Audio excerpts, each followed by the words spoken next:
अस्सलाम वालेकुम वरहमतुल्लाहि वबरकातुहू। अल्हम्दुलिल्लाह अज़्ज़ा वजल इस वक्त मैं कराची एयरपोर्ट पर हूँ और तुर्किया के लिए रवाना हो रहा हूँ। कुछ देर बाद मेरी फ़्लाइट है। अब दुआ कीजिएगा कि अल्लाह पाक जिस नेक मकसद के लिए जा रहा हूँ उसमें कामयाबी अता फ़रमाए।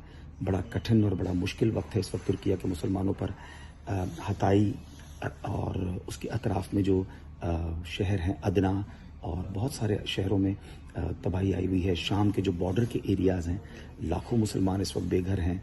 हमारी दावत इस्लामी का शोबा FGRF एक्टिव हो चुका है। वो हमारे इस्लामी भाई मौजूद हैं, ग्राउंड पर मौजूद हैं।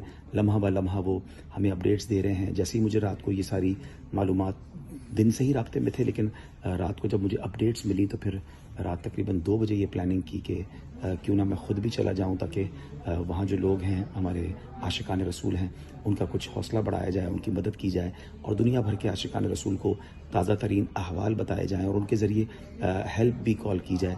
तो वक्त है, मदद का वक्त है। लोग बेघर हैं, सर्दी है, बारिश हो रही है, तकरीबन 0 डिग्री टेम्परेचर है। तो बस मैं भी अभी इस्तांबुल पहुंच रहा हूं और फिर वहां से डोमेस्टिक फ़्लाइट के ज़रिए अदना जाएंगे और अदना से बताया जाता है कि रोड भी टूट गए हैं और फिर हम वो ट्रैवल करके जो इलाका है जहां पर बहुत ज़्यादा तबाही आई हुई है फिर उस तरफ जाएंगे। तो इंशाल्लाह आपको कोशिश करेंगे कि लम्हा ब लम्हा जितना हो सके आपको अपडेट्स देते रहें। आप FGRF के पेज पर जुड़े रहिए।